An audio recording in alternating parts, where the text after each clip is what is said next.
Okay, guys, welcome back for another episode.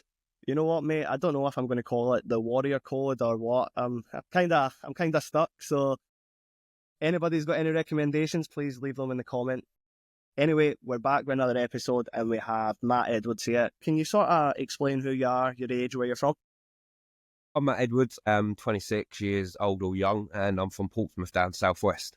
So, the beauty of today's episode and something that I really love, I can't wait to share it with you guys, is how inspiring your story is, and I've only scratched the surface, so I'm really looking forward to getting in and learning more about it. Matt Edwards is known as the Boxing Amputee. He has one leg and he is now boxing against able-bodied boxers. And today's episode is going to be about the story behind his accident, where he's come from, where he's heading, and sort of everything in between, how he got his licence, being rejected. There's so much, mate. So much to talk about. Get started. So yeah, let's just paint the picture for people who don't know you. Who is Matt Edwards? Where did you come from? What was your life like leading up to the accident? I'm Matt Edwards, once known as Matt Hawk. Obviously, when I was younger, I found out my dad wasn't my dad, so that's why my name changed. That was quite hard to take in. But it was from originally Lee Park, it's a council estate in Havant. Yeah, it's quite a roughed up estate. I'm one of 9 children, so as you can imagine, my mum was single, and I've got ADHD, so as you can imagine, yeah, it wasn't great. The upbringing on the estate, it was all right. It was good. I went to school, done my stuff, but I didn't really fit in school, so yeah, didn't make it through school, mate. Got kicked out in year 6 for actually smoking. It wasn't weed, it's just tobacco, to be honest. I just thought I was a cool kid. Obviously, I didn't have many friends. Quite a chubby boy, got bullied quite a lot, so all the people went back in the field kind of thing. It was quite cool to start smoking, so I thought, I'm going to feast some tobacco off my mum. Yeah, I started smoking, yeah, just thought I was cool, coffee and a fag, yeah, come on, who's this kid with long hair? Yeah, mate, a lot of similarities with myself. I have ADHD, I'm the oldest of 3, but there's like 8 of us. I'm from a council estate myself, there's like a lot of bad backgrounds and sad stories, so everybody just came in. Then at 21, I found out my dad isn't my real dad as well, so a lot of similarities. I don't know if that's just a template for a hard life, That's just what you get given. You're going to have a hard life when you find out your dad's not your dad, don't you? But that was actually something I never really struggled too much with, to be honest. As soon as I found out, I was kind of okay, I accepted it. I actually liked my dad more after I found out, because the person dad never really got on with, so now it was like, oh, I'm not your real sort of son technically, and you raised me, so it done well. But I guess these things are perspectives, innit? We're all given cards, it's just how you got to play them, mate, isn't it? So you were kicked out of school for smoking. Yeah, I kicked out of school. Then obviously I went up to secondary school, and then obviously secondary school, 2 years in, I got kicked out of there as well. So they couldn't find me at school. My ADHD was quite bad, mate. So I was kind of the class clown, as you like. I liked the attention because I didn't get much at home being 1 of 9. So I'd go to school, give them the lip. I'd be the class clown, get kicked out of the class. Obviously the attention was on little Matt Edwards. But I ended up in military preparation college from year 9. All right, okay. So I learned a lot of discipline from there. I enjoyed fitness, but from military college, I then found weed. Yeah. So yeah, well, I applied to go in the army, and then obviously the medication stopped me from doing so. Yeah. You said you didn't really get a lot of attention being 1 of 9. Yeah. Any parent, and that's tough. What was it like when you got kicked out of school from your parents? How did they sort of react to that? Well, I've never really had a reaction from my parents, to be honest, because I don't know, my older brother's he's a criminal. He's got over 150 convictions behind him. So as you can imagine, I had a lot of policing in my life as a child as well. So, yeah, I didn't really get much. So I just used to go in my room, really, keep myself to myself, read a book and stuff. And then the school would be where I'd play up, and obviously, but that's the main place you couldn't play up. Yeah. When I got kicked out, I kind of didn't really acknowledge it at the time. I didn't really feel like I needed it, because you feel like you're indestructible as a kid, don't you? You feel like, I don't need GCSEs. Who needs GCSEs? Yeah. Job with this brain of mine, I'm going up and down. I've got loads of ideas. I heard a saying the other day, and it was, the youth is wasted on the young. Yeah. It's so true, mate, because when I was younger, I'm like, nothing's going to happen. I remember being at school when the teachers would be like, you know what, you need to study, you need to do this, and I'll be a professional boxer, yeah. To be honest, it's arrogant about attitude, but you're young, you should know better, but you don't know better, and I've been to know about it, aren't you? That's it. See, as long as you grow from that, because there's a lot of people maybe in their 30s and their 50s that still view the world the same way they viewed it when they were 18. That's wasted. And it doesn't really matter where you start. We all need to run a race. As long as you're progressing and moving forward, what happened in the past, you can put that behind you. You can get anywhere, really. Yeah, definitely. If you put your mind to it, you can get anywhere. So let's talk about the accident. Set the scene. Before the accident, I was actually a chef. So obviously, when I obviously left military college, I wanted to become a chef to go in the Navy. That was the plan. I've done my diplomas. My mum kicked me out at 16, so obviously I'd done my own thing, went to college, got a diploma in chef and professional cookery. I wanted to go in the Navy. But then the chefing got too much in the pub at a young age, so I quit that and went into dry lining. It's more of a physical kind of lifting heavy balls kind of on your feet. I enjoyed that. I really did enjoy that. I was on my way to work. At the time, I was saving up a deposit on my flat because I was I was sofa surfing quite a lot. 7 in the morning, and on the way to work, I was still in traffic, and unfortunately, someone pulled out on me and hit my left leg below the knee. And I can't really remember much about the story because I was in a coma, but I woke up without a leg below the knee. And as you can imagine, it's very shocking. Well, actually, I woke up with no ankle at first because my ankle was battered, and the blood flowed to the ankle. They couldn't save it. They just chopped it in a rush operation. I had some clots going to my heart through my veins, so they had to give me some sort of surgery through that as well. And then, I started recovering. And then a week later, they come and said, "Oh, mate, we're going to have to take you for more surgery." More surgery? Why? They're going to have to take me below the knee because they'd done the Ross operation, only took the ankle. In future preferences, you can't get a prosthetic ankle or foot to do with balancing. So they had to give me a reoperated thing, knee in the stump. So as you can imagine, recovering 1 week, and 1 week after you got to recover again, it's kind of a bit of a mind game, isn't it? Yeah, I mean, I can imagine you watch movies when they wake up in the hospital and that was wrong, and it's like you've lost your leg. Oh, no, but I guess that was... Oh, when I woke up, I didn't actually acknowledge it because I was on something called liquid ketamine. So obviously they give me some liquid ketamine when I was in a induced coma because before the accident I was smoking weed. So something didn't work, had to induce me into a coma. And when I woke up, I was a bit confused. I didn't actually acknowledge the amputation, to be honest. When we actually kicked in, I was on loads of meds, looked a bit dazed out. Yeah, I didn't really acknowledge it. I thought I was trying to be that class clown in hospital again. So mainly I was looking across the old man across the road thinking, "Oh, you all right, Jeff?" He had dementia, so every morning he is a new man and I was a new person to him. It's quite cool. I like to make jokes, and I always joke through a situation. So I can imagine their legs gone, you're looking over at Jeff, you're just sort of having a laugh. And then I guess the fact that he's not remembering a lot of stuff as well, it's kind of, you're having a bit of banter there, really. What are you doing here? Yeah, that's every morning he'd ask me who I was and what I was doing here, but every morning I'd make sure, "Oh, Jeff, how are you?" But he wouldn't remember me. Yeah. Cool. Fair. Good. So that's then every morning he's forgetting that you've lost your leg. Yeah, so I'm going, "Hello, mate, you all right, Jeff?" It's a good part of the hospital. That kind of gave me an uplift. Yeah. And then, I couldn't actually get discharged from hospital, mate, because I had nowhere to go. Oh, right, okay, yeah, because I guess at that time you were experiencing the homelessness, like you said, you were sofa stuff. I was living with my ex-partner's mum at the time in a bungalow, so that's how I got out of hospital. I had to go to the bungalow, recover at my ex-partner's house. Mum did a lot for me. You can imagine the complications I had throughout the recovery as well, going back to the ex-partner's bungalow because it was adapted to me. My mum couldn't take me on and stuff. It's quite a polite way of putting it. It was a head fuck. Yeah. It was a head fuck, really. It's sad, really. I didn't have no family support to get me through that hard time, and that's where the drugs come into it, the drinking. Yeah. Imagine, mate, and obviously, if you're in a sort of an accident, you want to be at home. And let's say you're at your ex-missus's now as well. If you're at a parent's house, that's a lot of pressure, that's a lot of stress, especially if you're struggling. It's kind of a lot to take in, isn't it? Like waking up on Christmas Day without a leg alone, it's quite, "Where's my mum? I need a cuddle." So was that when it was? Yeah, I crashed 20th of December 2017 on my way to work. Obviously, I was supposed to be taking the day off to get my flat. I had a deposit. I said to my boss, "I'm going to come in for half a day just to give me a bit more money for the Christmas period." I was sleeping under my mum's stairs at the time. So, I was buzzing to get that flat, mate, to be honest with you. And, I sat there for quite a few years saying, should I take the day off? Should I had the fag? Should I stop for the coffee beforehand? I was running late anyway. But it's sitting on them past moments. You can't say what ifs. You can't do that. I was going to say that must have been a bit of head fuck for yourself because you weren't meant to work. So I guess there would have been those questions. What if I didn't do that? What if I'd never go in? So is it still it's on your mind, or is it something you've completely accepted?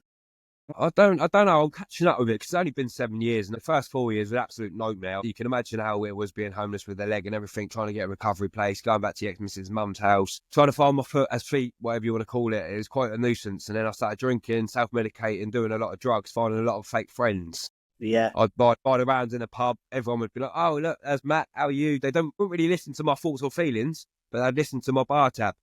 Yeah. So it'd rack up. I had a lot of friends, so a lot of people know me as an alcoholic or a druggie. You never really got that attention at home. Do you feel like when you were going down the pub and if you're buying the drinks in for everyone and they're giving you that sort of affection, attention that maybe you're not getting anymore in your life, do you think that sort of made you be a people pleaser? Made me have a purpose, didn't it? I'd get out of my shared house, go to the pub at 12 in the afternoon, buy everyone a beer, have a burger, and then I'd become it'd become a bit of a friendship zone. Yeah. But as everyone knows, you buy everyone, it's all fake, isn't it? It's all fake. All fake, mate. Like, I found out the hard way as well. Like, just because you drink with people doesn't mean they're your mates, you know? And then when you get sober and then everyone's going to the pub, and they're like, "Oh, you coming to have a beer?" I'm like, "Oh, I'll come for a burger or something." "Oh, you're boring." It's just, you can't win, can you? That's it, mate. So, like, for me, I've always been sort of a big drinker. After my assault injury, that's how I coped, you know? Now, I never boxed anywhere near my potential. When I first started boxing, I beat a world bronze medalist kickboxer in my second boxing fight. Oh, lovely. You could just jump back and forth. Can't do that now. Jesus Christ. My third fight, I boxed the national champion, beat the national champion. My fourth fight, beat the national champion again. And then the fifth fight was the national champion of the year under me. I stopped him in the first round. So that meant no one was going to fight me. You know, I was only a junior or a youth.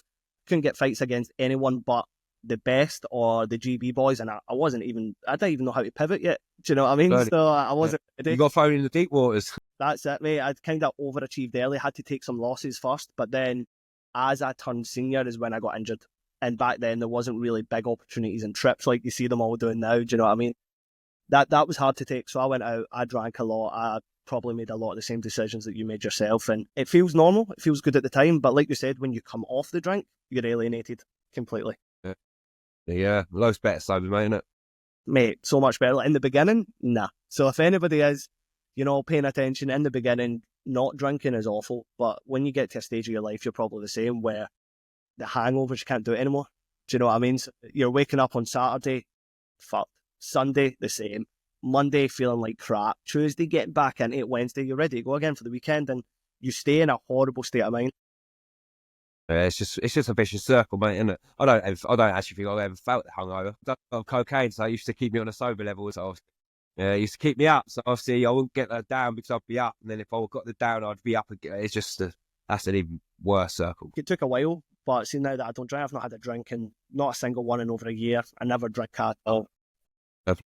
See, when you go home and it's like drink, like, I enjoy myself without it. I don't need it. It's have a bath instead. Put your foot up.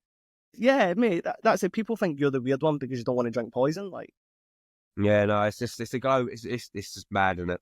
It's insane. So, mate, just quickly touching on your accident again. You said someone hit you. Is it all right if we just get sort of a clearer picture? There was traffic loads. I was about 5 minutes away from the job I was working at. I was filtering traffic at the time because it's quite piled back up, and obviously I was running behind because obviously I did stop for a coffee and a fag. So yeah, I was filtering the traffic going about 12 miles per hour. I'm quite an alert driver. Obviously, you know ADHD. You're quite looking everywhere. You're always alert at something. So you notice the number plates before you even seen the car again, kind of thing. 100%, yeah. 100%. So I'm always alert. And there's another man. He was rushing supposedly to work as well. He's pulled out at a junction. I'm filtering the traffic. He's obviously didn't see me behind a car. And yeah, it's a 5 miles per hour impact against 12 miles per hour. It's called 20 miles per hour impact. So what happened is I flew off my motorbike, going about 14 metres across the street. I actually landed on my head. I should have been paralysed from the neck down, but I had a tool bag because there was a theft at work a week before. So I took my tools home. And yeah, that's what actually saved me from being paralysed, mate. That's crazy if I didn't have the tools. Like, I didn't have one scratch except from a missing leg, obviously. But yeah, like nothing up here and then... No, nothing here. I've got a video of me actually landing on my neck. Like, both legs kind of snapped back. My arms kind of... It's just... I don't know how it happened, mate, but it's crazy that I'm still alive, really. Yeah, that's insane, mate. Well, you know what? Sometimes you probably did say, what happens if I didn't stop for that coffee or if I didn't go in that day? But at the same time, yeah, you might have had your leg, but then the next day you could have been hit with something, a bus or something, and died that way. So yeah, so if you can't, if it's going to happen, it's going to happen. I always said that, and obviously you do dwell on it, saying, "Oh, what if?" I was riddled with anxiety when it first happened because I had low self-esteem. Obviously, this boy I once was, how am I going to get over this man I am? It's kind of, I've got no leg. Who's going to love me? Who's going to want me? My own family don't need me. This, that, and the other. I'm racing with thoughts. It gave me PTSD as well. So obviously, as you can imagine, the stress from the accident. I used to wake up smelling petrol, car alarms. It's just nightmares galore. Being alone in your flat, drinking drugs was a massive part of getting over that. Yeah, that's tough. Like, it's not something I'll put out there about myself yet, but I've suffered from PTSD my full life. Everybody's got their stuff, and I know what it's like. I know the sleepless nights. I had it from the age of 10 years old up until about 28. I had it. Sleep like a baby now, but it's because my missus. Yeah, they help so much, don't they? Yeah, they do. She's saying, "Oh, you're bored of me. You're falling asleep on the sofa." I'm like, "No, I'm just comfortable. I'm nice and cozy around you." It's like, "Oh, God, fall asleep. It's nice." That's it, mate. When I first met her, right, it's like I would shut my eyes for like 3 seconds and I would just, and she was like, something wrong with you. Like, I know, mate. But you know what? Now, like, the second I touch the bed now, I'm out. She's unbelievable. And the stuff a woman can bring to your life is just, Glad you found me, mate. cheers, bro. Cheers. And yourself as well. So I seen that you're married, kids. Yeah. Oh, married, kids now. That's, yeah, this is just one big story. It's just crazy. The last 7 years has been a whirlwind, mate. Yeah, I met my missus through boxing. Obviously, that comes through as well. You went through the alcohol, the drugs, the depressive state. I got sectioned, Mental Health Act 1, drug-induced psychosis. Jeez, okay. I was arrested myself in public, so I wasn't allowed to be out, really. I was locked away. I'm a dog in a cage. I got one leg. I didn't ever touch drugs. I smoked a bit of weed, but I didn't know how to deal with myself, mate. I didn't know what I was doing. Yeah, I had 2 weeks no sleep. I had 66 grams of cocaine in my system and about 3.5 litres of vodka. As you can imagine, no sleep, 66 grams, 3 litres of vodka. Yeah. My mind's going insane. I was hearing things that wasn't there. I was seeing things. I was following things. I was doing all sorts. I reached out to my ex-boss, Steve Duff. Where he actually found me violence in Strawberry Fields. I was quite depressed. Obviously, I didn't want to live. I wanted the gear to take me. Yeah. But yeah, he locked me in his van, took me down to St James's, a local rehab centre. Then he took me to the local hospital, Queen Alexandra in Portsmouth. And yeah, they knew, mate, straight section, lock him away. So would you say now that was the turning point in your life? Yeah, rehab was a changing point I needed. I went to rehab. I didn't go on the NHS. They put me on the NHS waiting list. Yeah, it's quite important. I was quite a severe case. He's lost his leg. He's quite a section, kind of loose cannon. So they took me to a private rehab in Woking called Priory. So I was quite fortunate that they give me a private rehab for nothing, really. There was a lot of AA meetings. It felt like home, actually, mate. It wasn't really rehab for me. I got fed, I got watered, I got bathed, I got my bed made. Well, 20 years old, that's quite comforting for me. I guess especially after sort of the homelessness as well, mate, like, like that structure and stability, maybe something that you were sort of missing from your time in the military academy. Now it felt at home. That's what I needed, really. It is a comfort from the rehab that kind of got me back on track. And obviously seeing other people in rehab I met some millionaires that had a lot of money. They didn't know what to do with it. They sniffed the gear, get on high and crash Lamborghinis on purpose. I've met some people that had long hair that was walking around in night all day with 3 people surveillance in them. I've met a lot of people through rehab. Yeah. I sat there and thought, I'm a young boy. I've lost a leg, not a life. Let's man up now, mate. Get off these drugs, get out. That's it, mate. You know what? Good on you, because a lot of people never come to that realisation. And some people have had things that are worse than losing a limb. Some people have had things that aren't as bad, you know, and everybody's at a different stage. So good on you. Only you could have made that change there. So something you should be really proud of yourself for. Cheers, mate. So leaving rehab, how do you get into boxing? Basically through the claim, obviously, partly my fault, partly the man's fault. I went for a personal injury claim. So as you can imagine, solicitors as well going for rehab and everything on top of that. It's quite a lot to take in on my own. So yeah, I got out of rehab. They got me a case management worker. So I had some sort of support worker. She got me a flat. She got me help quite a lot. All the benefits I was entitled to, really. Sat in a wheelchair. I didn't really have many prosthetic legs. I had quite a lot on the NHS. I had good 6, 7 legs. None of them really worked. They actually cut my stump too short. Oh, okay. So it should be 120 mil below the knee, but I'm actually 80 mil below the knee. So not many legs work. They erupted my scar. They gave me folliculitis, you name it. I had all sorts going on with the stump. Partly to why I give up as well, mate. To be honest, I didn't have no hope. I got a bit depressed and flat. Didn't have many legs. And then I had a knock from my brother-in-law. He said, "Come on, mate. You need to get out now. Kind of get out of the flat. Stop dwelling on your thoughts about what's happened." So yeah, he took me to a local gym out of Portsmouth around Christmas 2019. I punched the bag, mate, and my leg instantly grew back, and everything went in my head, just went away instantly. Yeah. Yeah, that's how boxing started for me, mate. The ADHD gives me an obsessive disorder as well, so I get quite easily attached with things. And obviously, I felt right because the boy I once was, I felt again because now I've got 2 legs from in the boxing gym. I haven't. My adrenaline's just pulsing, so I'm forgetting about the pain and pressure in the leg, and I'm moving good. Yeah. Q730 put me in the deep end with 2 professional boys, Waleed and Ahmed. I'd done a couple of rounds with them, and yeah, I couldn't really move at first, mate, to be honest with you. I used to drag my prosthetic behind me. I had a lot of pain, sores, pus, quite a lot. I still do now, but it kind of in the back of the mind instead of the front. Yeah, yeah. So yeah, that's where the love of boxing came into it, and then I got a bit of confidence back through the boxing, and then I joined a local gym in January 2020 with my brother-in-law. Done a bit of swimming, and then that's how I met my partner All right, okay. through the gym. Through the gym. See, that's a lot of. I have this conversation all the time with my missus, right? Way boxing, she thinks it's brutal, barbaric, and I'm like, the things that boxing can bring is unbelievable. And in the beginning, she couldn't see that. Now she does, but you're a testament to that. It's a brilliant sport. Brilliant sport. It's not just about punching people in the head and beating people up and we're all thugs. It's literally nothing to do about that. It's just I can't explain it. I know. It should be prescribed. It should be prescribed. I've always said that they should do non-contact boxing in schools. Now, when I say that, I mean no sparring, just punching the pads, punching the bag, skipping, the discipline. Nowhere in the world, really, when you think about it, can you make two individuals fight and a bell stops that instantly, then makes it start, stops it, and then the respect afterwards. It's not thugs. It's this. People don't understand what 3 rounds are. 3 rounds are an eternity, mate. Eternity. It's like 3 years. It's in it. It's so long. You feel like you know that person better than most of your mates after you fight them. Like, Yeah, definitely. The ring's a lonely place, but it is a living room, mate. It's the only time I'll put my feet up, really. yeah, well, that's it, mate. So, talking about the boxing you starting then, how did you meet your missus? And she was just down the local gym having a swim. But yeah, she instantly gave me a bit of attraction. But, skip 2 years back, I met the same woman at my friend's engagement party when I was on the drugs and drink. Didn't ignore it, but we had a photo together. It was a group photo. That's it. Life's mad. It's sort of like maybe It is mad. they've put you together and then it's not the right time. Brought you apart, brought you together again, you know? Yeah, it's crazy. Yeah, and then we just went for a swim, had a sauna. Like, she had a son jersey, he was full at the time. So it was quite hard seeing her every day trying to kind of initial attraction. But we instantly clicked.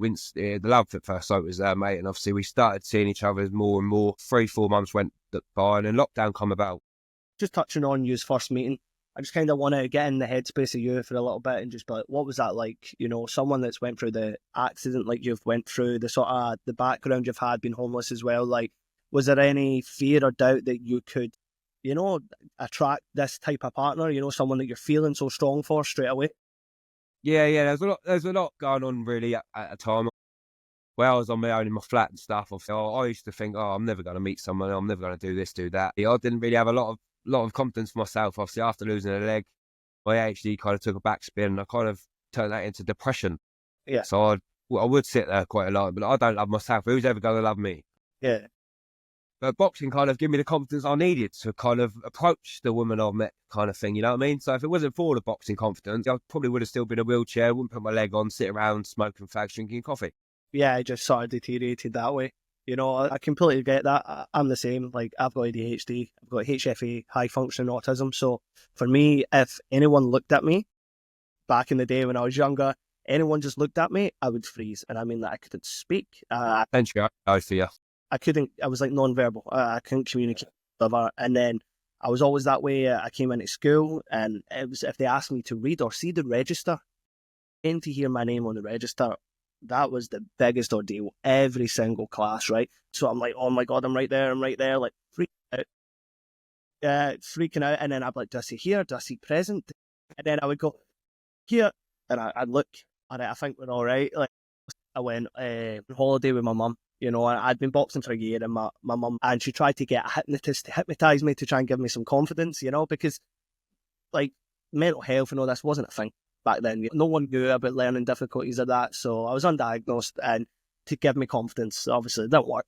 But when I started boxing, there was a fear. My first fight, there's going to be 200 people there. Am I going to freeze and then just get punched? Yeah. I walked out, an away show, 3-hour drive, walked out. Homeboy got booed. You know, I shouldn't really be booing at amateur boxing, but it was low level. You know, every first time really, it got booed and just loved it, mate. I just loved it. Best feeling, isn't it? It's the best feeling. I remember, like, I met the boy a few times after. Like, you know, you're in the same world and brand new, great boy. But I remember, like, when I won and everybody was just silent. I was like, yeah. My mum was like, move. Come on. It was like, let's get back to Glasgow now. I was in this little town, like, just strutting myself. Yeah. Like, so. The confidence boxing gives, or combat sports, is just no one that doesn't do it can never understand.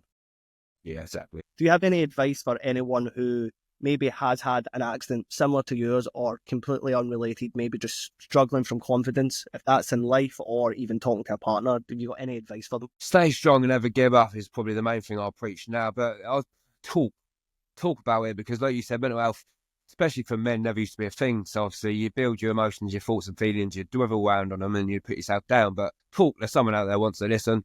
And yeah, talking is a big part of getting out of where you feel. If people like you struggle to talk, then just join boxing. That's it. So I just want it to prescribe, mate. Put it in doctors. Yeah. You know what? For any of the viewers that is struggling, you know, or maybe doesn't feel like you can talk to anybody, we're here to build a fighting community that takes care of each other. So pop it in the chat, pop it in the comment section, you know, reach out and people will reach back, and that's a community we're looking to build. But we're all here for each other at the end of the day. That's it. If you're not, you don't belong on my channel. You don't belong really anywhere. We should be uplifting everybody, you know. So yeah, if you are struggling, pop it in the chat. It's something Southpaw is going to be bringing. We're going to be bringing a sports psychologist and therapy as well to fighters, because like you said earlier, it's a lonely, lonely sport. So moving on, mate. Starting boxing, obviously you said you were dragging your leg about, you know, there's a lot of adjustments, the pass and everything. What point did you realise, I can do this, like I want to fight and I can get good at this? I started getting into PT sessions, obviously get more fitness up. I started boxing at about 105 kg. And now I'm 78. So yeah, in 3-4 years, not bad going. He's got a bit fit, and obviously that's how I started adapting my leg. And then obviously my partner would say, "Oh, you actually started to walk better." Because I never used to be able to walk more than a mile without being in pain, mate. Like I still probably can't now. It hurts. Yeah. But the boxing kind of gave me that leeway to walk better, because where I was channeling through the adrenaline, I'd learn to not only focus. Like it's a mental game. To learn boxing with 2 legs is hard enough. I can imagine. I've never boxed with 2 legs. But with one leg, I've still got my foot. So in my brain, it's called phantom limb pain. So I'm still feeling the nerves from my feet. My feet are going like this, but I've got no foot. So it's just, mate, it's magical. Then I got a prosthetic made from Dorset Orthopedic, and it was a moving ankle it was a good ankle. So then I started going in and out, because I actually went unlicensed. So basically, when I was in Portsmouth, it was an England-run boxing. So obviously, people started telling me, mate, you can get carded. My inner self didn't believe in myself. Obviously, I thought, no, I'm not going to do that. I'm not going to do this. I'm doing it mainly for myself, to walk again. I feel good about myself. And then obviously, a local gym I trained at, Billy Betty's, he done a white collar show at Lee Park ABC. So he said, oh, how do you feel about doing a little kind of raise some money for charity, do a first fight against another amputee? All right, okay. He was an ex-serviceman.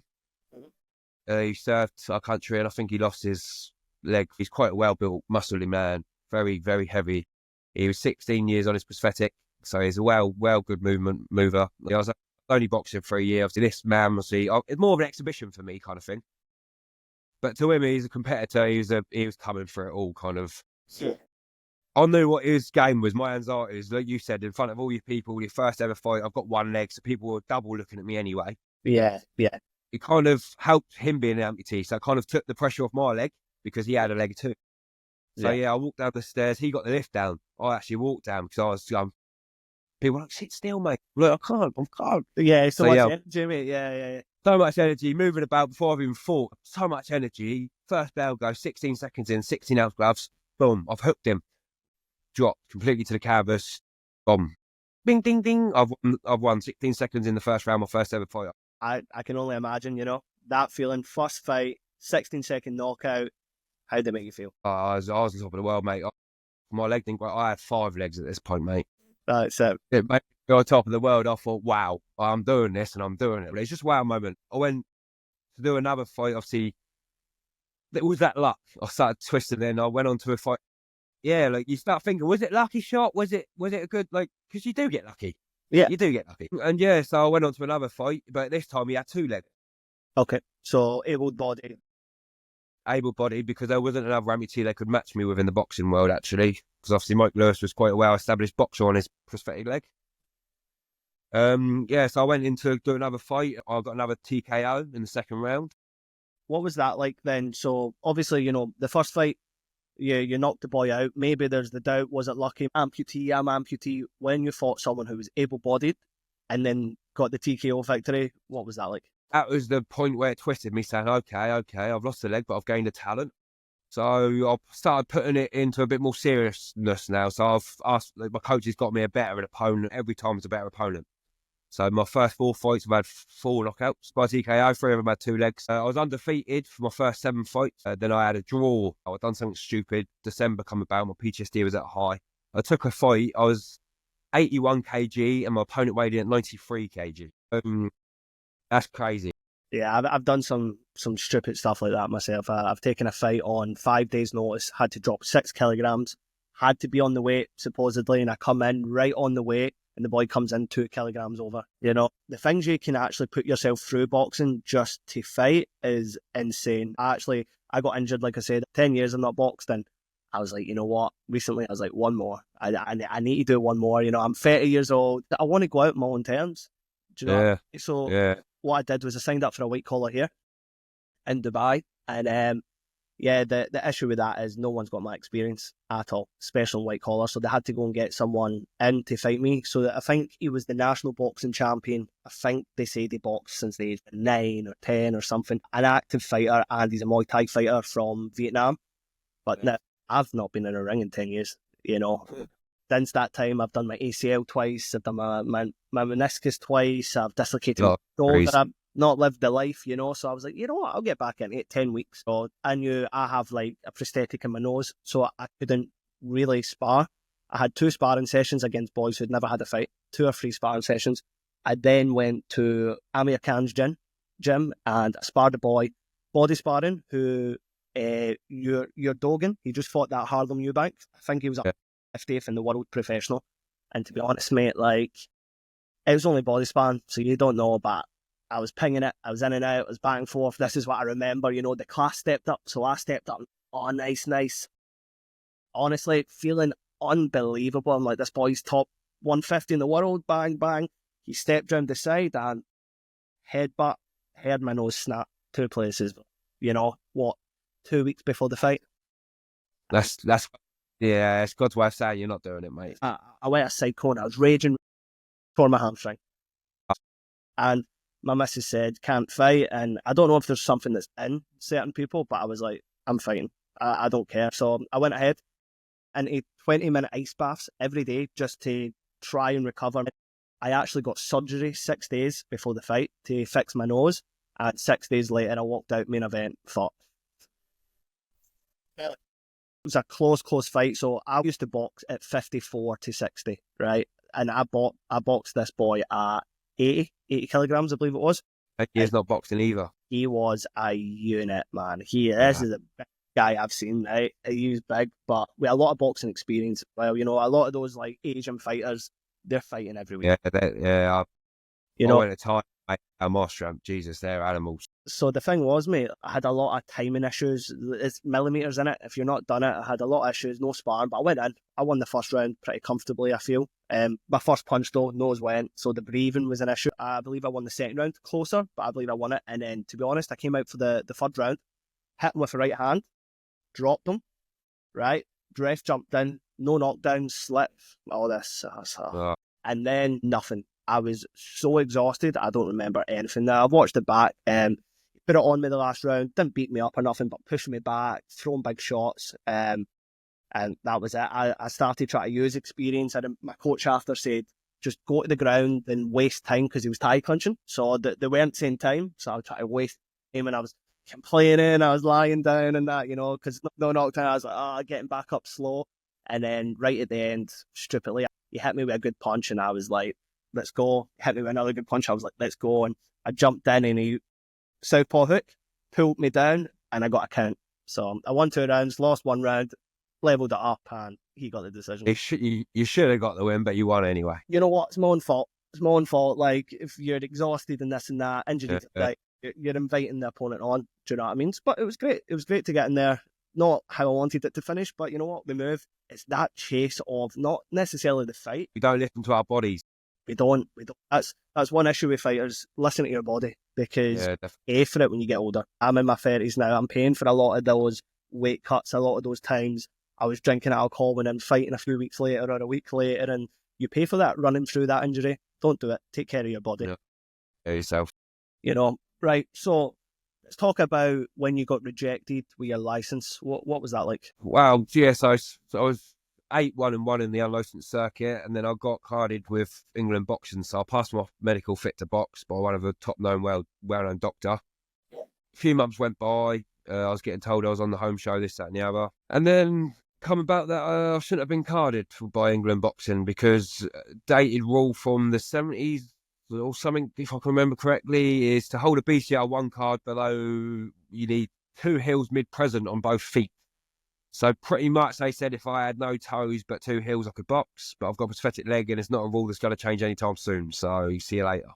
Yeah. So that's obviously horrible. So you were given your card and then was it rescinded? I've still got my card, mate. Yeah. Because I wouldn't let them back. I've got carded. That's going down in history, mate. Because I'll get onto this, but I am making moves, and now I'm amateur boxing with the Alliance, not England boxing. But am I realistically going to the Olympics? Yeah. I'm not going to the Olympics. Okay, so this is something I'm not aware of. In Scotland, they now have Boxing Scotland, who was the original, all the boys come. Yeah. And now they have Boxing Alliance. So they have an English Alliance as well. Yeah, so basically we've partnered up with the Scottish Alliance now, so I can actually fight in Scotland as well now. All right, okay. So they can fight down here too. So they're making moves then, the Alliance. Yeah, so it's basically it's an amateur lot. It's England boxing, but without the rule book, as they say. I'm not going to get into it, but some people have their opinions on corruption, and some people don't. But yeah, as you can imagine, getting a bit discriminated by England boxing, it was discrimination, mate. Look, I was boxing top level amateur boxers, so I got discriminated. They didn't even give me an assessment. They didn't give me a chance. They made me feel like that little riddled up little boy. So yeah, boxing, see you later. I didn't really want to box anymore. Where do I really go? I didn't want to be on the unlicensed circuit because I've never bled. I've never been stopped. I've got one leg. I've tested my balance. I've proved my point. My coach said he wanted to get me stopped. I never did. So where do I go from here? Yeah, you want to prove yourself. You want to fight the best fighters, and obviously, yeah, I've been fighting the best fighters as well. The white collar circuit, the top well-known boys. Like some of them were undefeated 6-0. I've stopped them, took their record. I've got one leg. I don't know much about the alliances at the moment, but I know obviously there was a split because we've all seen, I think any country you've seen how corrupt boxing can be. And I don't want to come out and say England boxing's corrupt. I don't know anyone on the England boxing sort of team. Behind the scenes, I don't want to say Boxing Scotland's corrupt, definitely not, but any human being can be manipulated and got to. And I've had a fight where I fought a boy and his uncle was the referee. My brother's fought a boy and his dad was the main judge, and things like that should not be happening, So I can see why some clubs that were feeling less favoured and fighters, and especially fighters with yourself that's experienced discrimination, have changed over. Do you know what I mean? So how's your experience with the Alliance then? So far, mate, so good. So obviously I'm quite a freelancer boxer. As you can imagine, most affiliated boxing clubs are England affiliated. So I couldn't train 80 boxers in the gym. No one's going to believe in this one-legged bloke. No one's got the time for me. Simple as that. I went to disabled boxing class, I'm too abled. I went to an able boxing class, disabled. So now I'm just a man in the middle doing my own thing. So now, what's the gym you're training out of now? I train from Archie's and Archie's ABC in Little Hampton. So basically, I train under a gym, but I only go there once a week, Thursdays, just to get a bit of sparring in, obviously. I'm from Lee Park, ABC. That's who I wanted to go for England boxing with. But he found me a Alliance gym who pretty much said, we'll take this geezer on. We've seen his videos. We've seen what he can do. Let's give him a chance. So I've got my Alliance card, fit to box for 3 years now. Okay. Before I got married, obviously, I was having quite a racing thoughts. I wanted to box. I had quite a lot going on in the head. I was like, no, I'm going to fight. I've been carded. I've got 2 months on getting married. I'm not allowed to box 1 month before because my wife don't want black and bruises. I want at least 2 fights before this wedding. I've been carded. I've been waiting years for this. So as you can imagine, I got in the ring. My first 2 amateur fights right before the wedding. I lost them both because obviously I was proving a point in the white collar circuit. I got a bit cocky. I started letting my hands down, doing a bit of this, that. I was doing shuffles. I was taking counts. I didn't know about this side of things. Like, I'd get in the rope, I'd have a little breather, lean on the ropes, ding, ding, ding. Like, mate, get off. I'm like, what? Like, I'm getting told all sorts now. Like, I'm getting told off for doing a European hook. I'm getting told off for doing, it's all sorts. I'm like, it's a lot to take in. So I lost my first 2, unfortunately. Yeah, no, you know what? It is different. Obviously, the unlicensed circuits, when I was younger, I had the viewpoint of they're awful, they're terrible, because I was an amateur boxer. They just want to scrap. And I boxed a few boys who came out of it who were undefeated records and doing well, and they could fight and they could come forward, and it was like that bulldog mentality, but they didn't know how to box, they didn't know how to back up, they didn't know how to waste time on the clock, and there's a lot of intricate things in boxing that people don't understand. That's what I didn't pick up at first. So now I'm a white collar boxer going into an amateur circuit. Yeah, like an adjustment period, and I took a little breather. Obviously, I had a bit of family time stuff. After a breather, I somewhat come back a bit better. I don't know what it is. And then I'll come back in the start of this year, and then I started doing the Muhammad Ali shuffle. And I started in and out, and then I started going bing, bing, bam, bam, bam, bam. And something switched overnight that you're naturally powerful. People have told you this. Yeah. So now think about the skillful, the scoring point. No, it's a mindset. A lot of people don't realise. It is. A lot of fighters in any sport don't realise the amount of mental battle that you go through. And if you can master this, everything follows. Definitely. It's not about technique. It's not about fitness. It takes you so far. And it's the head, the heart that counts. That's it. It's the mental. So I've got a lot of people saying, he's making it look like... This is the confusion of it being the amputee boxer, though. So people look at my videos thinking, he's doing 24 3-minute rounds with no breathers, no breaks. Yeah. Like we're professional boxers. That's good going, but then I'll get home, take the leg off, and it's pussy, it's infected, it's this, that, and the other. So people are seeing me for what I am and not who I am. So now I'm not this person, a human. I'm just an amputee boxer. He's a machine. Yeah. It's easy for him. It's not. Because I've met so many other amputees that can't do it, or they're struggling to do it, or they're struggling. It's hard. It's like a no-win. And it's a no-win. Like, it's hard to explain. I guess you show up where you sort of, if someone's missed a leg, I guess it's easy for someone to dismiss you or to be like, not worth anything. I bet you've exactly. had that. But then at the same time, once you become good at that, like you said, it's but he's robotic. Like, do you know, yeah, like easier. Like, I'm still human. It's not easy. It hurts to do it, but I've managed to push through the pain and not pull back from it. And that's how I explain it. So when your foot's twitching, you got pins and needles in your little leg, and you got a metal foot, and you can't itch it, and it's painful as anything. You just got to switch it. You got to enjoy it, and I do enjoy it. You know what, mate? That's the same for life, and it's the same for everybody that's listening. Like, it doesn't matter if it's a fight, if it's working, if it's just getting in a good headspace or in a good relationship. There's going to be pain. There's no growth in comfortability. No, true. You need to be uncomfortable. And I seen one of your videos, mate. You've got a lot of power. That's what I want to talk to you about. How do you transfer that power? Now, you only boxed with the leg off, right? So maybe you don't understand it or whatever, but where does the power come from? For me, I generate it off the back foot. So are you able to do that, or? Right, so basically this is where the discrimination case comes into it. So in England boxing, I was going to give me an assessment, but they thought the power come from the movement in my left ankle on the prosthetic leg. Okay. So I went to Dorset Orthopaedic, got a leg made specifically to be solid, to match my requirements for my leg that I had before. So it doesn't weigh no different. It doesn't move on the ankle now. It's solid. So now I'm at a disadvantage times 2, not only having one leg, but I've got no ankle movement on my back foot, being a Southpaw boxer. So I've now said I'll sign a waiver to take any risks or falls, to say I'm the disabled man putting myself at risk with able-bodied men. I want to do so. Let me sign something to let me do it, just to prove the fact that the power is naturally from my arms. So basically what I did is took my prosthetic off, I punched the pad, sat down on my bum, and I literally got the same amount of power I had with my back foot on. Wow.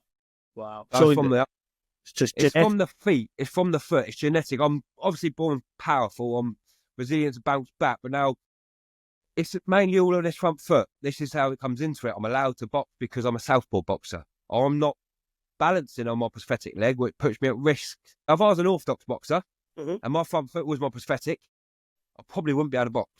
Right, okay. Because how do you weight bear against an able-bodied person, weight bear against a prosthetic leg? You're weight bearing on your front foot, which is not a foot. Yeah. So this is another fight, but where I've got a foot that I don't like, so I'm lucky, really. I'm Southpaw. Yeah, you can use that. Left leg. So that's my back foot. That's a blessing there. Obviously, some of us were born, we can take a punch, some of us can't, some of us have got power, some of us don't, So once again, it feels like a bit, I'm not saying England boxing or discriminating. I'm hearing your story, there's always different people's opinions and perspectives, but it doesn't sound great. It sounds from the say you were an amputee, so you can't do it, and then when you can do it, it's an unfair advantage. And the sport saved my life, got me out of a mental depression state, and also not only that, I went on England Boxing's website, and it does say the sport inclusive for all. Kind of broke my heart, and not only that, I've done my boxing now. Let me get into this. I'm an England coach as well, so I've done my pad coaching after losing the leg. I now teach a rehab group every Friday, boxing skills. I do non-contact boxing. So how come I was able enough to give you a benefit holding pads, teaching people, but I'm not able enough to box, even though I'm keeping up some top amateur boxers and holding my own? Yeah. I think this is where I wanted an assessment.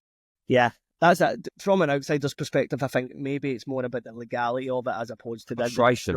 the individual yourself. Cause, Frustration. There's yeah, a high man sat in the chair and he's just thinking, oh, go away, you're disabled. F off. That's all it is. I think it's maybe the risk, what will happen. Yeah, the insurance. It's the insurance as well. If he was to fall, if he was getting locked out, but like I said, I'd sign a waiver. I'm putting myself at risk. I could be at home, claiming benefits, sat in a wheelchair, not doing anything with my life. But I'm an athlete in a combat sport, putting myself at risk, not only because I've got one leg, but I'm getting punched in the face by two-legged men. Yeah. I know the risks. I'm putting myself through them, so let me sign something. I'm the one that wants to do this. Yeah, I'm the one that wants to do it. Like, it's not you doing it, so let me sign something. England boxing are covered by a massive insurance. If I was to fall, get dropped by a two-legged, would this one-legged man sue us? Yeah. But I've made sure of that. I would not sue anybody because I'm the one putting myself at risk. I haven't been forced to do it because I love it. Like, let me do it. So, yeah, England boxing, mate, all they've told me, pretty much said is, sorry, sir, nothing further more we can do for you. One day we will have adaptive sports and hopefully wheelchair boxing. But I don't want to sit in a wheelchair. Yeah, you want to be moving about. Like you said, that feeling it gives you as well when you're moving, you're stepping in and out. I had two legs for 19 years. I don't want to. Like, I'm doing more now with one leg than I did with two legs. Like, it baffles me. So moving forward, I don't know if this is in your plans. Is it something that you think that you want to pursue? Is inclusivity in boxing? Inclusivity, yeah, that's my main. Basically, I'm not doing it for me. I'm doing it for the kid. Like, if the kids see me in a world, like, in a boxing league with two-legged men beating them up, for instance, that's inspiring. Not only for you, not only for them, but for me as well. So a lot of people get motivated by seeing this, and this is the mission. Yeah. The dream is to go professional, mate. I would love to be classed as one of the first ever professionals in the UK to go professional. Like, and I've spoke to the British board. I can't say too much, but it's not a written rule because no one disabled's ever done it. So that's not a written rule. Okay. So all they've said is that I need amateur boxing belts behind me. I couldn't go England, so this was a frustration I had. I couldn't get the amateur belts because I couldn't box amateur. They don't take white collar license. Now I've gone with the Alliance. I'm just going to double up the belt, get 40, go in the championships, hopefully win them, go approach the board, and they can't say no. It's not a written rule. That's it, mate. To be honest, like, the British Boxing Board of Control, if not the best, one of the best in the world. You know what I mean? Best. Yeah, you know. And they're going to listen to me. I believe they will listen to me. If I take them, my portfolio, my boxing levels, and everything I've done in between the boxes, I'm helping people, I'm saving people's lives. And then eventually, in my 30s, 40s, I'm going to get my own gym. This is the dream. I'm going to work inclusive. Because when I first joined a boxing gym, not one single soul had a single minute to be interfered with that geezer with one leg. Do you know why? Because we've got all these two-legged international England boxers. The wheelchair geezer don't matter to us. They give us your father, go in the bag room, hit the bag. Ta-da. Yeah. No, I'm going to make sure I'm going to stand there. I'm going to get on my knees. I'm going to be in a wheelchair. I'm going to make it inclusive for all. I'm going to have a downstairs ramp. I'm not going to have an upstairs gym. I'm going to help a lot of people, mate. And it's not for, like, I will have boxing inclusive, but obviously inclusive for what? Because this is how it comes into it. Boxing's not a Paralympic sport for one reason. How do you match a wheelchair boxer with an amputee boxer? How do you match a below the knee with above the knee? Someone's got a knee, someone's not. How do you match a double amputee with an arm amputee? So this is why it's not a Paralympic sport. So I'm not hoping for that, but I'm hoping for, like you said, hopefully to get about into schools and teach sort of boxing through inclusion. Yeah. Like, I can't change the world, mate, but if I can change one person's perspective on how they view the world, then I'm doing my job right, because there's so many kids that are probably sat there playing games thinking, oh, I can't do this, I can't do that, because they're born with disability. For 19 years, I was walking, so I know a bit of both worlds. I'm going to help a lot of people. It's just for the kids, mate. I'm going to help these kids. Yeah. It's for the kids. I'm doing it for the kids, mate. I've got cerebral palsy, kids in wheelchairs, can't move and nothing. They hit pads and they're instantly new kids. They can do anything. They believe in themselves after hitting pads. It's boxing. But this is the main. Your story's inspiring. You know, I'm able-bodied, but I'm inspired by that. So I can really see how people that have had accidents, or people that want to get in sport, or even people that don't care about sport but have been in an accident and have no self-belief, can listen to this today, look at you and be like, wow, I can do that. Like, and that's why I do my boxing coaching with the rehab patients as well. So I got a call 2 years ago from a group called Refit. They work alongside rehab patients, ex-drug addicts, homelessness, veterans, this, that and the other. I tried getting my own charity to work alongside veterans, but obviously through COVID, that went a bit dust and done. Yeah. I agreed to volunteer and coach these people from rehab. It's the best thing I've done, mate, getting them sober, getting them straight. I've got thousands of messages of how many lives I've actually saved just by coaching. Something I like to say is, like, we compartmentalise, don't we? I jumped out of a plane recently. You don't think I'm jumping out a plane. There's something this high in there and I'm just jumping out. It's Skydiving. The fuck is skydiving? You're jumping out of a plane. Was it good? Oh, insane. I want to do it. It's my next thing I want to do. The best thing I can ever say to do. Honestly, insane. Is it? But when you compartmentalise, we do it with a lot of things. Right there, you said that if you can change one person's life, you're happy. But then at the same time, you're saying you've changed hundreds or thousands of people there. Yeah. Have you ever sat and thought how that makes you feel? Yeah, because, mate, honestly, helping others helped me. Like, when I was locked in my flat, I'd still be in my wheelchair baking cakes at Christmas time and delivering it around all the old people, like at the shop workers. I was depressed, but I'd be sat in my wheelchair baking mince pies and delivering them to all the oldies in the area in my wheelchair. Like, that made me feel good. Yeah. And so, yeah, it does make me feel good. I've sat down. I don't appreciate how far I've come, mate. No, I don't. I don't appreciate I'm now married with a wife. I've got a stepson. I've got a kid. I've got a house. I was once homeless. I've got so much to get out there. But one day, when I will take my leg off and sit down, because at the moment I'm meant to be disabled, but I don't stop. But I will one day sit down and actually respect myself and be like, I've actually come a long way and helped a lot of people, but the man is on a mission and it's not stopped. I get that, bro. I get that completely. I do the exact same thing. When I look at my life where it was compared to now, I just feel it is what it is. You know, sometimes you focus on negatives, but when I actually sit and think about it, wow. Now, my partner, she's a therapist, right? So you can imagine what that's like. And Yeah, that's good. It's good, but it's... Yeah, I was going to say, it's quite dictating at the same time. Yeah, but you know what? Go for a run, you feel better. Oh, it's helped so much, right? Is being pushed is frustrating. Do you know what I mean? But she tries to get me to sit and think about things at times, and you're like, it's fine, it's normal, what's happened, it's this, it's that. It's not normal, mate. So I think you're on a mission, you can see that clearly. You know where you want to go, you know what you're going to do. But something that happens to a lot of people in life, rich people, they chase the next million, the next billion. You know, you then chase the boxing gym, and then an international fighter, then inclusivity. Sometimes just sit whilst you're watching TV or just go into that room and think, where am I at now? Do you know what I mean? Yeah. Taking a minute, 60 seconds to sort of reflect on that will only just push you forward. It gives you that extra rest and it'll propel you forward. Do you know what I mean? Yeah. That is something that personally I want to say, mate, is good on you, man. Yeah, thank you very much. I could be, mate, I just got a time preaching. I could be sat on this sofa and be claiming benefits, but I'm literally just about to finish this podcast. I'm going to go for a 10K run. No why? No leg, no excuse. So do you need to weigh in with your leg? Does it count? Does it not count? What's the situation? Yeah, so basically I'll weigh in as normal. So this is the best way, pretty much I put it to people. They say, does your left leg get cold? Of course it does, it's metal. It's probably more colder than yours. I've got a bit more sarcastic with it now. So people say, do you weigh in with or without your leg? Obviously, you're asking a curious question, but most people are quite sarcastic with it. So I'm like, do you weigh in with or without your arm? Yeah. So my leg specifically made for my missing left leg. So I got an England specifically made boxing leg with no movement, no extra power advantages, this, that, and the other.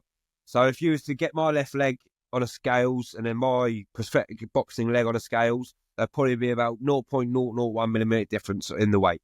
So I'll weigh in with the leg. Obviously, if I was a cheating sportsman, I could turn up in my sports blade that weighs a little less and do that, but I'm never going to because I'm an honest man and I'll tell the truth. Hence why we've spent 2 hours on here, because I'm a truthful man and I'll tell the truth. Why not? Yeah. People like it, some people won't.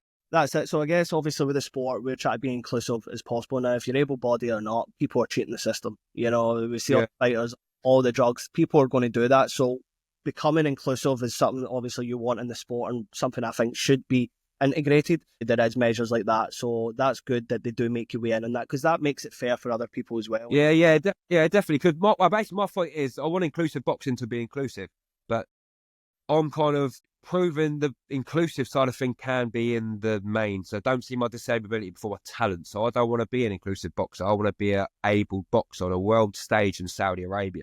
Yeah. As the first disabled man to do so. Yeah. That's the mission, to prove to the disabled people it can be done. Yeah, 100%. It can be done. All I'd say is you've got the story, you know, you've got the background, and you can see your disability can be an advantage over other boxers, not in the ring, but in your social presence, social media. And so I would say jump on that as much as you can, play with the cards you're dealt, and you never know, Saudi could be a thing. Mate, my dream of mine, is I just, even if I get one professional fight, one pro fight with a pro license on Box Rec, I'd hand on my heart, say I've made it in my life. Like, I'd retire as soon as I do. I wouldn't, because like you said, I'd carry on chasing it. But I'd never want to make the top. I never want to be at the top because I'm some man that's got driven to keep on going. If I got at the top, the only way is down. Yeah. I'm never going back that way. I'm never going back that way. So I'm always on this level. So I'm always inspiring no matter what I'm doing. If I'm walking to the shop, if I'm crutching, if I'm climbing, I'm running, I'm walking. I just want to inspire. Yeah. And motivate. That's it, mate. I think what you said there, perfect to finish on. You know what? Like I said before, congratulations, mate. Well done. Thank you, mate. Thank you very much. I'll be following your journey from here on out. It gives me goosebumps talking about that again. Like, it's good. What's that? Like, it gives me goosebumps talking about like, people are like, get out your past. But I'm like, no, because the past is going to build my future. If you're using that as an excuse to not get up and to get moving, then yeah, don't sit and think about the past. But you need to heal from it. You can't run away. Heal from you it got to. and use it as motivation. Definitely, that's why I keep addressing it, because you got to keep going over it. If you don't address the past, it's going to affect the future, the present. You got to accept it. With Southpaw at the moment, we've got the Southpaw socks out. You know, obviously, mate, the reviews for the Southpaw socks are insane. There is no question about it. We are the best in the world. We are the best. Yeah, definitely. Yeah, 100% in the world. So we like space. Best in the solar system, I heard. Yeah, mate. They're honestly the next level. We're now worn by 4 world champions, worn by over 85 international athletes. We are worn in the Olympics by 12 fighters, and 5 of them medalled. World ranked fighters across the board, and it's grown. We're only 15 months old. 15, wow. And to be honest, mate, it was just me behind the laptop every day. You believed in yourself. That's it, mate. That's it. That's what it is, isn't it? That's believe in yourself. And the hard work, a lot of people don't like to do the hard work, but why not invest in yourself in anything that you're doing? If it's financial, if it's just, on yourself, self-reflecting. So now we've got the tops coming. We've got workout tops coming out. We've got some supplements coming out, what I can't talk about yet, but going to change. Yeah, going to change. Man. Glad to hear that, mate. And yeah, hopefully it's good. Going to do well. Now, obviously the socks were designed to give grip. Unparalleled grip, comfort, durability. So I don't know how they'll be with the like, say, I guess, do you put the sock on the prosthetic or just your lead foot? I wear a sock. I never change it though because it don't get smelly. Fair enough. To be fair, yeah, this is the problem I actually have because I was thinking about your Southpaw socks and the grip at the bottom. So basically, if I was to keep that on my boxing prosthetic at all times, because I don't actually, basically, boxing boots, so they're made to kind of, I have to wear the leather kind of boxing boots so there's no movement for the sock because obviously the sock and the boxing boot moves. Yeah. And as you can imagine, if you've got a fake foot that's moving in a boot. So yeah, I was thinking about getting a pair of socks because on the prosthetic leg, with the boot, it just keep the leg firmly in the boot. So it wouldn't matter what boot I'd wear. Honestly, I've worn on so many things now. Those grips are unbelievable. Now, it does not move. You know yourself, you've got the sock, you've got the boxing. Yeah. It's like this. So friction, right? Like this friction. Mine moves together. Does it? Yeah, moves together. Because of these grips on the socks here, it moves back and forth. Now, we also have on the back of the sock, we've got the grips as well, so that eliminates heel rubbing, so they stick there as well, and it moves as one. So I think it could actually be great for you. Now, it wasn't designed that way, so I don't know, unless it's tested out, but I think it could be really good for you, bro. Well, you know what? Let's make an inclusive Southpaw sock. That's it, mate. Why not? We're an inclusive brand, so definitely, mate. I probably have my bunion on my good foot as well, to be honest with you, because that's slipping and stuff. It's creating friction on the old bone. That's it. Well, see yourself, mate, the friction burns, the dead skin. It's horrible. It's on your feet. Yeah. We don't get that. We don't get that whatsoever. So we've got blister. So it literally keeps your foot firmly in that boot. Really? Now, it can slightly move, of course, right? Yeah. Good thing is, when you it's all there. If you then step up to jump, guess what? Your boxing boot's coming off, but the sock's staying. Oh, yeah, nice. So a lot of people are looking at it and being like, oh, these are football socks or trampoline socks. That they don't understand boxing mechanics. I went to university. Amateur boxing too, you have to have high socks on your shins. Your socks have to be above your boots, so it makes sense. They're not football socks, they're boxing socks. It's got a boxing grip, but every boxer needs an extra grip. That's it. 10 rounds in, your toe you're slipping and sliding, mate. Yeah, that doesn't happen. The good thing is we've got this material as well. It pushes all the sweat to the outside of the sock, so your feet never really get wet. One question. Yep. Are they thick or thin? They are thick socks. They're free-threaded. So the reason they're so good is because I spend more money than everybody else to make them. See these Nike socks? They're 20 pence, mate. I spend 200 times that, if not more, to try and get a good sock. The thing we've had now, Nathaniel Collins, he's WBC ranked number 3 in the world. Wow. British, Commonwealth and European champion. He's wore our socks for 4 title defences and 2 of them went 12 rounds. He said they're the comfiest socks he's ever worn.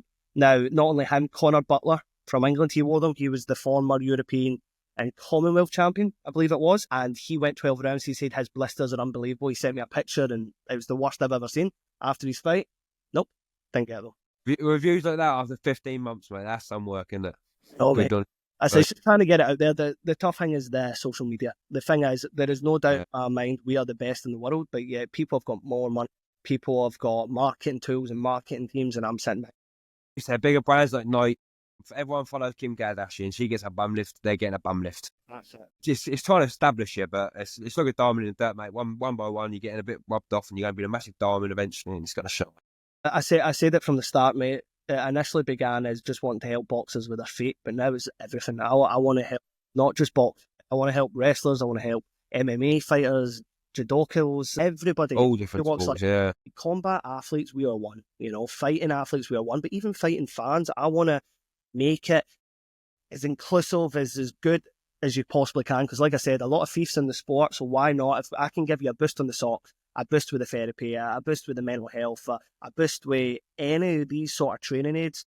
Yeah, definitely. Better yourself. That makes sense, definitely. You've got a good plan, mate, and it's definitely going to pay off 100%. Yes, bro. You do, but it's like you said, it's in 15 months, sometimes you're thinking, look who's actually worn my socks on world stages and stuff, and you've got great people wearing your socks already, mate, and it's only been 15 months. So. I'll be honest, the money's not really came in, nothing really, but it's who's wearing them and where it's going. Who's wearing them, who's supporting the brand. Of course, for me personally, I want to make money. I want to take care of my family. I don't have kids yet. Of course, that's on the agenda, and I want to take care of my family. But I'm not a guy that wants to drive a Ferrari and have a mansion. What I want is a simple life, but enough that we're secure and just give back as much as I can.